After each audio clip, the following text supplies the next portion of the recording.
Chapter 26, page 209. That same evening, Monsieur de Villefort put on a black coat and white gloves, got into his carriage, and alighted at the 30 Avenue des Champs-Élysées. If the Count of Monte Cristo had lived in Paris society longer, he would have appreciated Monsieur de Villefort's visit at its full width. Monsieur de Villefort was not only a magistrate, he was almost a diplomat, and he paid very few visits. He gave a ball once a year and appeared at it for only 15 minutes. He never went to the theater, a concert hall, or any other public place. Sometimes, but rarely, he would play a game of whist, being careful to choose partners worthy of him, an ambassador perhaps, a prince, or an archbishop. Such was the man whose carriage drew up before Monte Cristo's door. The valet announced Monsieur de Villefort just as the Count, leaning over a large map, was tracing out an itinerary from St. Petersburg to China. The public prosecutor entered with the same stately, measured tread with which he entered the courtroom. "Count," he said, "the outstanding service you rendered my wife and my son today has made it my duty to thank you. I have, therefore, come to carry out that duty and express my deepest gratitude to you." As he spoke these words, the magistrate's face lost none of its usual arrogance, and his neck and shoulders retained the inflexible stiffness which made his flatterers describe him as a living statue of the law. "I'm very happy to have been able to save a mother's son for her," replied Monte Cristo with icy coldness. "For maternal love is said to be the most sacred of all sentiments, and this happiness on my part dispensed you from a duty whose performance honors me, to be sure.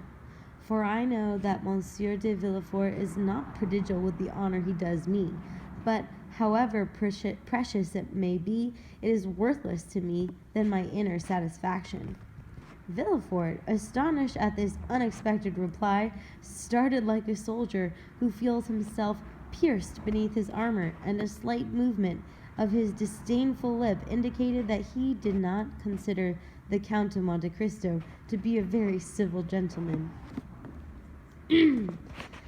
He looked around for something which might serve as a pretext for changing the subject of conversation.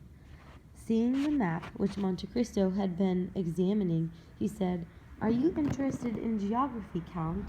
It's a rewarding study, especially for a man who, like you, according to what I've been told, at least, has seen every country represented on that map."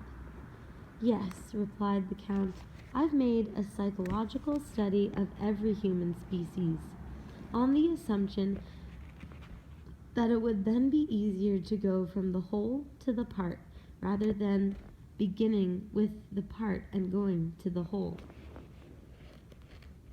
"Ah, so you're a philosopher," said Villefort after a moment of silence, during which, like an athlete meeting a formidable adversary, he had gathered his strength. "Well, Count, if I were like you and had nothing to do, I can assure you I'd find a less gloomy occupation." "It's true," said Monte Cristo, "that man is a very ugly creature when one examines him closely. But you just remarked that I had nothing to do. Do you think you have something to do, Monsieur de Villefort? Or, to speak more clearly, do you think that what you do is worth being called something?" Villefort's astonishment doubled at this second thrust, delivered so vigorously by his strange adversary. "Your eyes are fixed only on the social organization of humanity," continued Monte Cristo. "You see nothing but the springs of the machine, and not the sublime workman who makes it function. You recognize around you only those whose positions have been assigned to them by some minister or king. You are unable to see those men whom God has placed above kings and ministers by giving them a mission to fulfill. rather than a position to occupy. And do you regard yourself as one of those extraordinary beings? Asked Villefort, more and more astonished and unable to decide whether the man to whom he was speaking was inspired or mad. Yes, I'm one of them, said Monte Cristo coldly, and I don't believe any other man has found himself in a position like mine. The domains of kings are limited by natural barriers or changes of customs or language.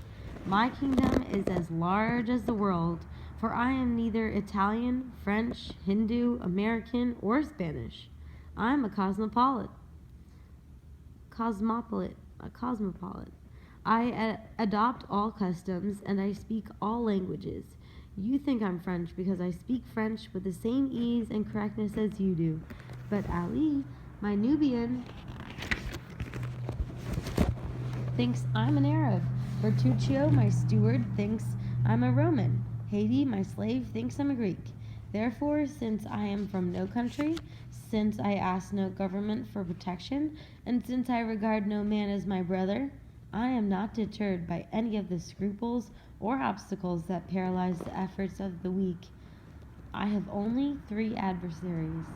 The first 2 are distance and time, but with persistence I am able to overcome them. The third one is the most terrible, the fact that I am mortal. Only that can stop me from before I reach my goal. Unless I die, I will always be what I am. That is why I tell you things you have never heard before, even from the lips of a king. For kings have need of you, and other men are afraid of you.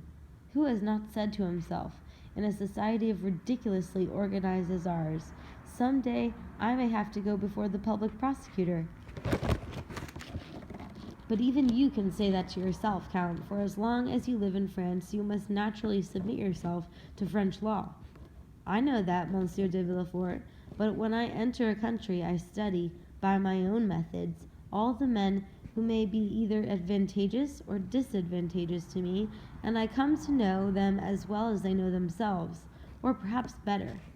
The result of this is that any public prosecutor with whom I might have to deal with would find himself in a much more difficult situation than I.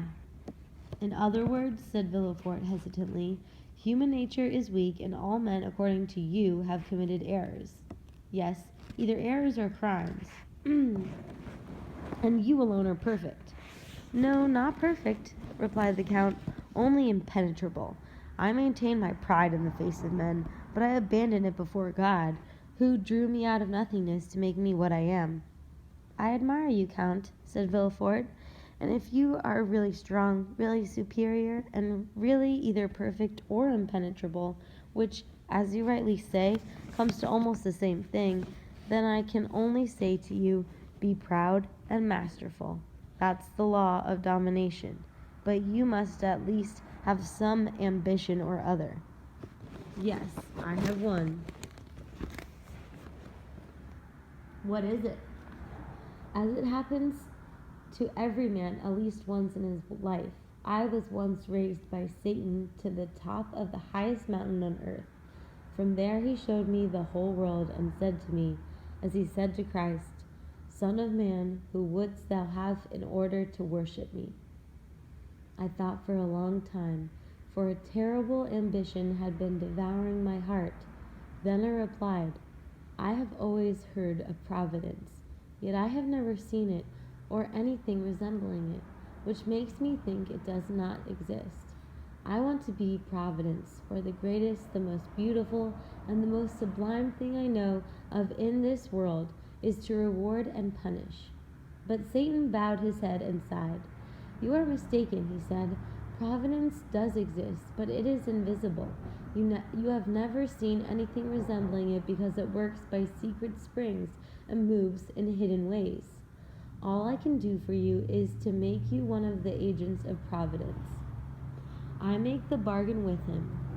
I may lose my soul because of it, but if I had it to do over again, I would do the same thing. Villefort looked at the Count in rapt amazement. You say you fear nothing about death? He asked. I didn't say I feared it. I said that it alone can stop me. What about old age? My mission would be accomplished before I'm old. And madness? I almost went mad once. And you know the axiom non bis in idem? It's an axiom of jurisprudence and therefore falls within your range of knowledge. There are other things to fear besides death, old age, and madness, said Villefort. There is, for example, apoplexy, that thunderbolt that strikes you without destroying you, but after which everything is finished. Come to my house some day, Count, and I'll show you my father, Monsieur Noirtier de Villefort, one of the fieriest Jacobins of the French Revolution, a man who has not perhaps, like you, seen all the kingdoms of the earth, but who did help to overthrow one of the mightiest of them. Yet the rupture of a blood vessel in his brain changed all that, not in a day, not in an hour, but in a second. Monsieur Noirtier, the former Jacobin, the former senator, a man who laughed at the guillotine, the cannon, and the dagger, a man for whom France was only a vast chessboard, this formidable Monsieur Noirtier became that poor Monsieur Noirtier, a paralyzed old man, a mute, frozen corpse, awaiting its final decomposition. What do you conclude from this, Monsieur de Villefort? I conclude that my father, led astray by his passions, has committed one or more of those wrongs which escape human justice, but not divine justice, and that God has struck him down because of this. Monte Cristo, with a smile on his lips, pushed down into the depths of his heart a roar which would have made Villefort flee in terror if he had not been able to hear it. I must leave you now, Count, said Villefort, who had stood up some time before, but I leave filled with an esteem which I hope will be agreeable to you when you know me better. For I am not an ordinary man, not at all, and you have already made Madame de Villefort your eternal friend.